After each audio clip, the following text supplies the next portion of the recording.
الله أكبر الله أكبر الله أكبر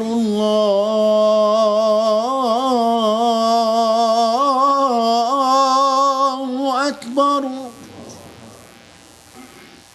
أشهد أن لا إله إلا الله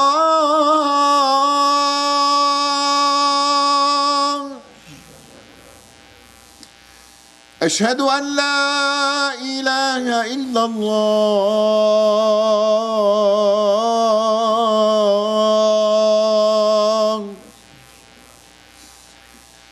أشهد أن محمدا رسول الله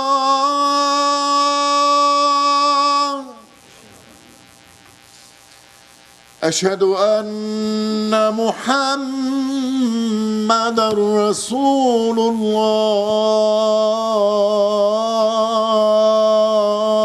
الله حي على الصلاة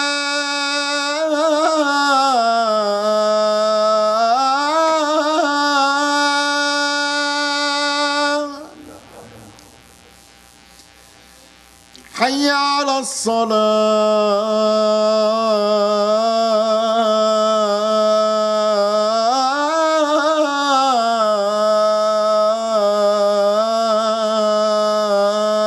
الصلاة حي على الفلاح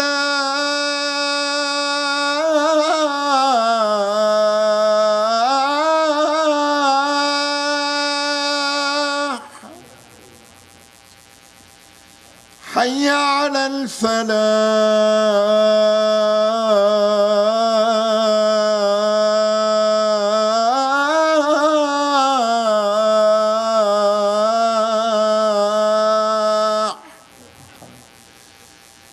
الله أكبر الله أكبر لا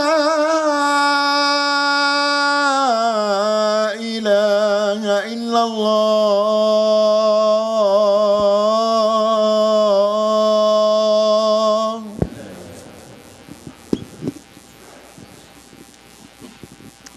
إن الحمد لله نحمده ونستعينه ونستغفره ونؤمن ونتوكل عليه ونعوذ بالله من شرور أنفسنا ومن سيئات أعمالنا من يهدي الله فلا مضل له ومن يضلل فلا هادي له وأشهد أن لا إله إلا الله وأشهد أن محمدا عبده ورسوله صلوات ربي وسلامه عليه على حبيبنا رسول الله رسول رب العالمين وعلى آله ومن تبعه بإحسان إلى يوم الدين.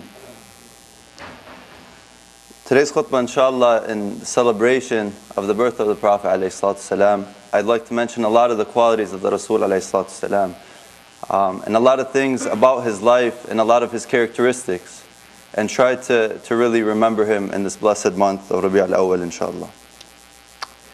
So the ulama mentioned that mahabba, that love for a human being, comes from three things. The first is physical love. You see something beautiful and your heart inclines toward it. Inna Allah jamilun yuhibbul jamal. So Allah subhanahu wa ta'ala is beautiful, and He put the love of beauty in the hearts of human beings, to love beautiful things. And you're happy to see it. If you see a human being who's beautiful, you're happy to see them. And the ulama have mentioned that the physical description of the Prophet ﷺ, because that's a level of mahabba, to actually hear how beautiful of a human being he was. To the point where it was mentioned that he was more beautiful than Yusuf alayhi salam. And as we all know, Yusuf alayhi salam was described as an incredibly beautiful human being. And one of the gifts of this ummah is that we have the exact physical description of him. And it's as if you're looking at him when he's described. And so they kept this physical description so that people could feel that and could see that. When you meet somebody, when you met your wife, or to the sisters when you met your husband, this was the first thing you saw. And the second stage comes when you hear about the beautiful qualities. You have outer beauty, and then you have the inner beauty, which is the akhlaq, the character. So we learn about the character of the Prophet ﷺ. And then finally, the last stage of love is the one you feel for somebody who has done something for you, who has sacrificed something for you. And if people do good to you, human hearts by nature love that person. And if we're not feeling that, if someone does good to us and we're not feeling a love for that person, that's a sickness in the heart, that there's something wrong in that heart.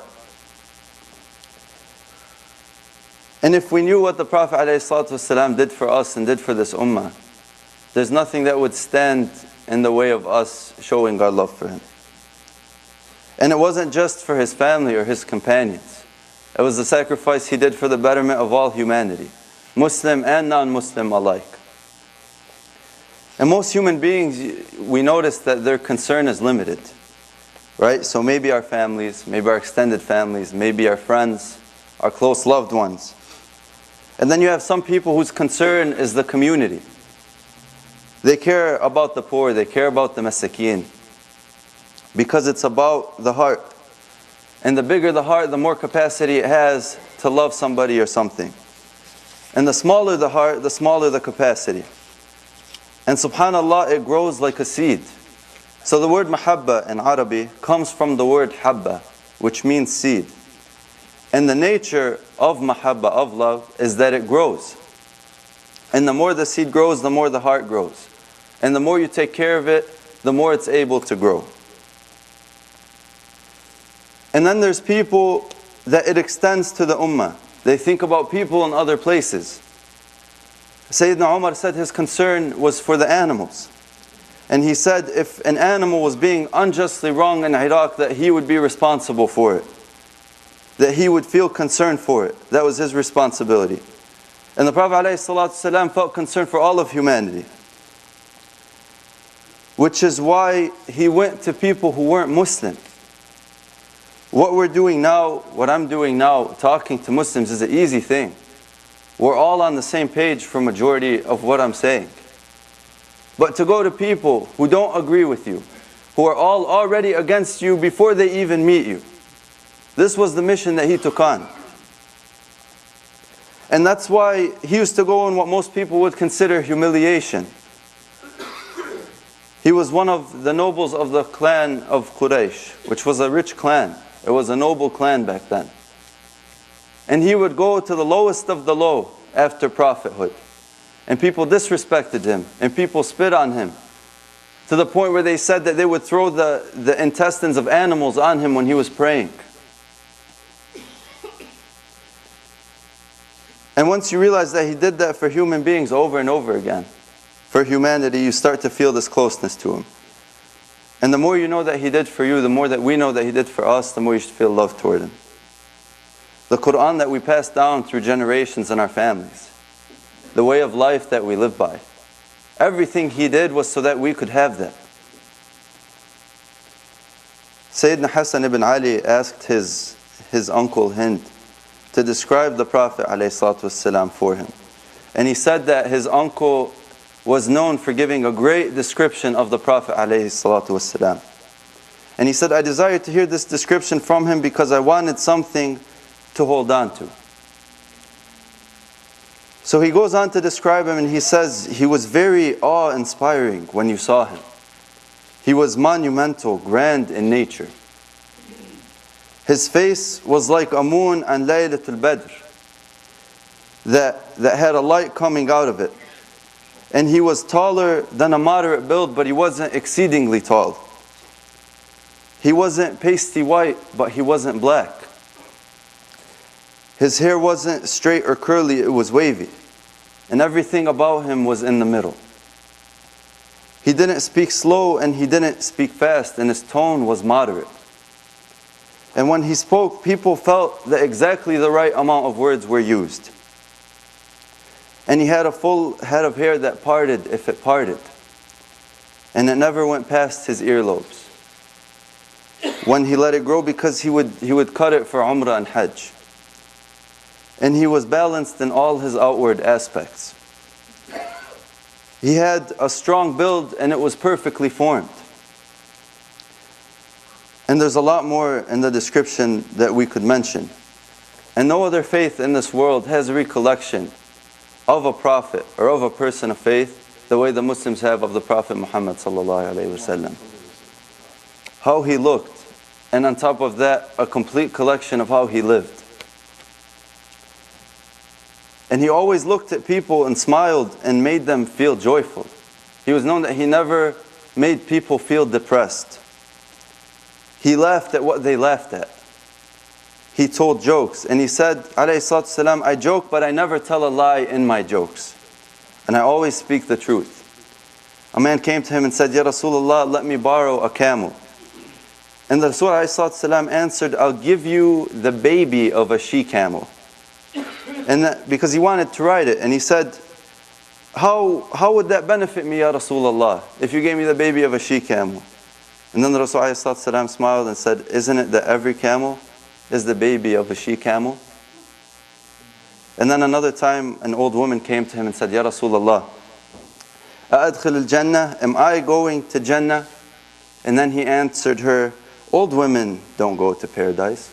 Old women don't go to Jannah. And right away the lady became so upset and so sad.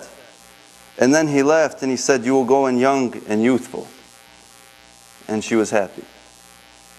And so he laughed at things. And one man came up to him and said, Ya Rasulullah, I made an oath in Ramadan that I wouldn't do anything with my wife. And I broke that oath, Ya Rasulullah. And the Rasul ﷺ looked at him and said, what did you do? What made you do that? And then he said, Ya Rasulullah, I saw her in the moonlight and the moon was shining her face and I couldn't help myself. And then the Rasul ﷺ started laughing. And he said, go ask forgiveness and do the expiation. So even when people came to him in a time of sin, he wasn't harsh. كَانَ رَحْمَةً لِلْعَالَمِينَ. He let him know that the doors of rahmah are open. That the doors of Allah subhanahu wa ta'ala of rahmah are so wide. And this is what he helped people realize. This is what he taught people. He didn't turn people away. He didn't yell at people. He didn't scold people. And it was said that he was always reflecting. He never spoke about anything that was unnecessary. He had long periods of silence. You know how people say awkward silence? Anytime it gets quiet for 10 seconds, everyone's like, oh, it's so awkward. The Rasul ﷺ didn't have that.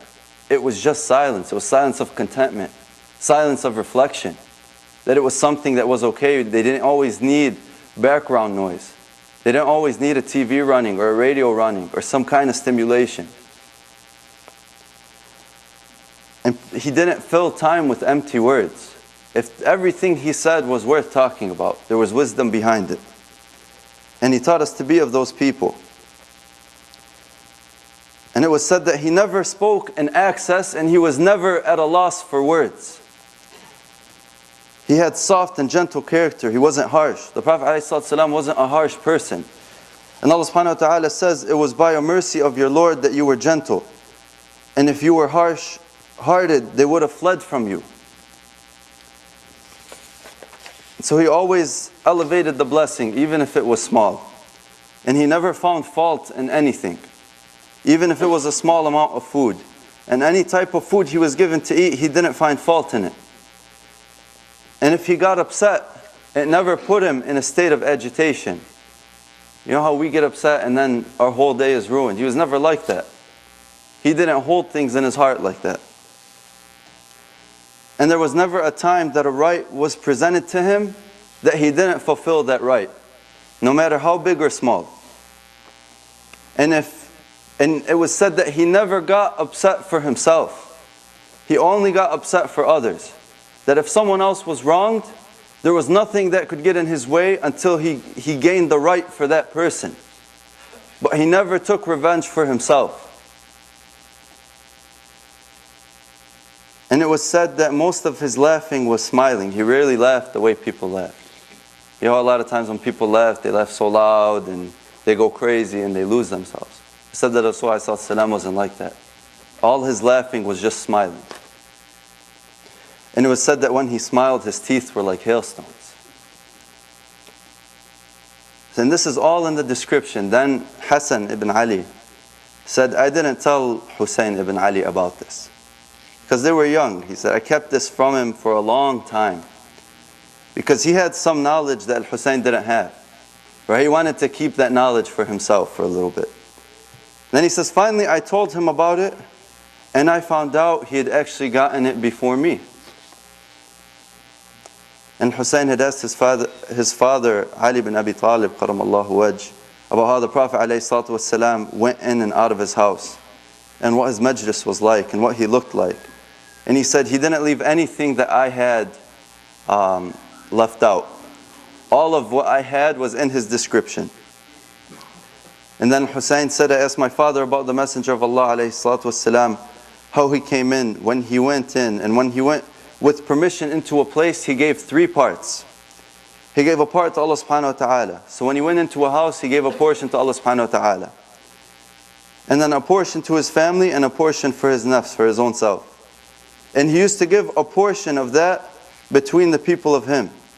And he would never take things, he would always leave it to the people. He would always leave it to the people. And very famous stories when they were splitting food and rationing food, it was said that by the end of it, his wife asked him, where's our portion? And he totally forgot to keep some for himself and for his family, because he gave it all away.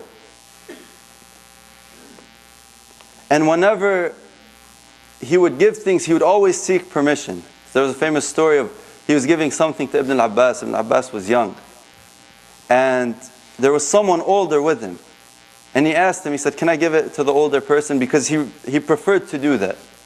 He preferred to give right to the older people. And Ibn al-Abbas refused because he wanted the barakah in it. But even in those circumstances, he still asked permission.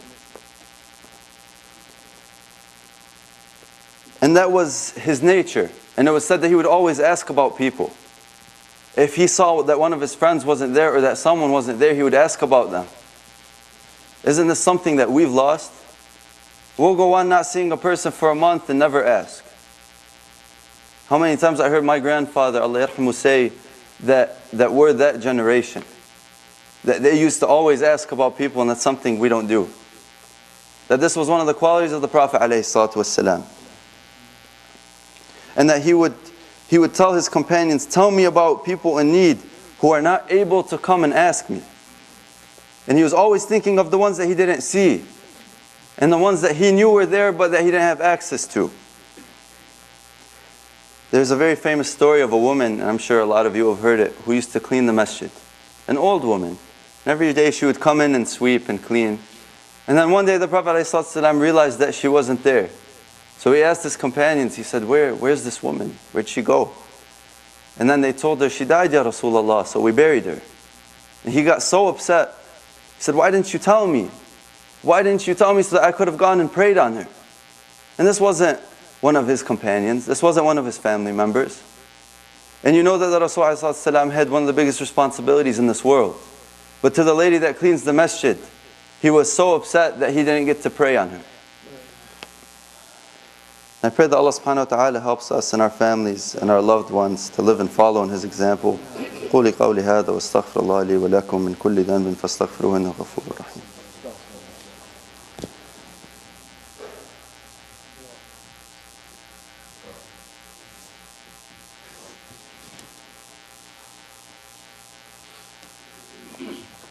الحمد لله والصلاة والسلام على رسول الله وعلى آله وصحبه ومن والاه ومن تبعه بإحسان إلى يوم الدين.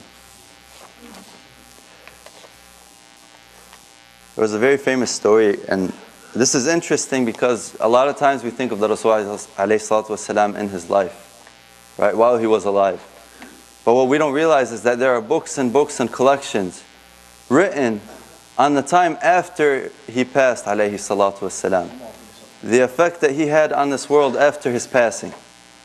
And in a very famous story, there was a shaykh who was traveling, and the Rasulullah visits him in his dream.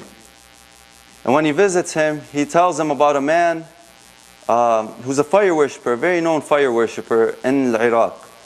And he tells him, you need to go to that man and tell him that he will be with me in Jannah. So the Shaykh gets up and he's confused. And this Shaykh knows that if you see the Prophet ﷺ in your dream, you saw him. There is no mimicking the Rasul ﷺ. If you see him in a dream, then you saw him. Verily it was him. And this was known knowledge. So he tells himself, maybe he meant something else. Maybe I misunderstood what he was saying. He goes back to sleep. The Rasul ﷺ visits him again. And he says, make sure when you go to Iraq, you tell him that he will be with me in Jannah. The Shaykh gets up again. He's like, Allahu Akbar. I don't understand. This man worships fire. He's not Muslim. And it's known. Why is the Prophet ﷺ telling me to go tell him this? I'm still not getting it. Maybe he means something else. He goes back to sleep again. Again, the Rasul ﷺ visits him and tells him, make sure when you go to Iraq, you convey the message. Tell him he will be with me in Jannah. So the Shaykh finally says, okay, khalas. I'm going to do what the Prophet ﷺ asked me to do. So he gets to Iraq, he knocks on the man's door, and it's a very well-known Shaykh, and the man answers the door, and he's shocked. He's shocked to see the Shaykh at his doorstep. And the Shaykh tells him, look, I'm sorry to bother you. I know you're probably busy, but there's something I have to tell you. Do you mind if I come inside? And the man says, no, of course, come in. So he goes in and he says, I had a dream, and the Prophet ﷺ wanted me to tell you that you will be with him in Jannah. And immediately the man starts to cry. And his eyes fill with tears. And he said, a few days ago a woman came, there was a widow in the town, and she had children, and she wasn't well off. So she came to him and she said, our fire went out, and I need my candle relit, please. Can I please do you mind if you relight my candle? So the man went to her and said, yeah, of course. And this is something that was against the religion. They weren't allowed to do that. The fire worshippers weren't allowed to share the fire. So he does it, the lady goes, she comes back, knocks on his door again. She says, look, I'm so sorry to keep bothering you, the fire went out again. Do you mind, please, can you relight my candle? So the man does it. She goes, then she comes back one last time, she knocks on the door, and he sees that she was very shy and very humble in front of him. And then she says, actually, I didn't come here originally to ask for you to light the candle. I know that your daughter got married these past few days and you were cooking a lot of food and my children can smell the food. Can you please put us some food on the side just so I could feed my children? And the man said, I felt so much shame and I put her food and she took that food to her children. And he said, when I gave her the food, she said, may you be with our Prophet in Jannah. Alayhi salatu wassalam. And you see the characteristic of the Rasul alayhi salatu wassalam was that he didn't care about kings. He didn't care about nobles. He didn't care about people who were high up in status. That from the time he was born, he loved the orphans. And he took care of the masakeen. And he took care of the poor. And he cared about the widows. This is who the Prophet ﷺ was. Not just in his life, but after his life. And he was this man that even after his passing, he's still looking after the widows. And in another story, and I'll wrap up quick inshallah, there was a man who had a debt. He was a trader. And he borrowed the money to pay $500. It was 500 dinars. And after he borrowed the money, eventually the man who lent him it said, I need my 500 dinar. And the man didn't have it. He had no way of getting it. So they went in front of the judge and the judge said, unfortunately, you're going to have a jail sentence. And the man said, okay, do you mind if I go home? I haven't told my wife yet. Do you mind if I go home and tell my wife? And then the judge said, well, what do you have as collateral? What do you have to offer up in case you run? Do you have something to offer up? And then the man said, I don't have anything physical, but I have the Rasul alayhi salatu wasalam. He's my collateral. And if I don't come back, then I'm not part of the ummah of the Rasul alayhi salatu wasalam. And the judge was a mu'min and the man was a mu'min and they both agreed on it. He said, okay. And if you think about it, that's to someone who cares about the faith, that's a huge thing. And it's kind of like selling your soul at the end of the day if you don't come back. So he goes to his wife and he tells her, this is the issue. I have no way of getting this 500 dinar, I don't know what to do. So his wife said, you know what, let's spend the night, we'll send salawat on the Prophet ﷺ, and we'll see what happens in the morning. So they do that, they spend the whole night sending salawat on the Prophet ﷺ. And it's said that when you send one salawat on the Prophet ﷺ, he sends 10 back at you. And that there's so many hadith about the blessings of doing this. So they do it all night until they fall asleep. And then in his dream, he sees the Prophet ﷺ. And the Prophet tells him, go to the governor, he will give you 500 dinar. And so he wakes up in the morning, he says, this is so strange, but I'm going to go to the governor. And when he goes and knocks on the governor's door, the governor already had the 500 dinar ready. And he said, the Rasul ﷺ came to me and said, a man will come in the morning and you will give him 500 dinar. And the man said, thank you for being the blessing that allowed me to see the Rasul ﷺ in a dream. And he gave him more so that he would be well off. And then he went in front of the judge and he said, I have the 500 dinar. And the judge began to cry. And he said, the Rasul ﷺ visited me in a dream and it was about you.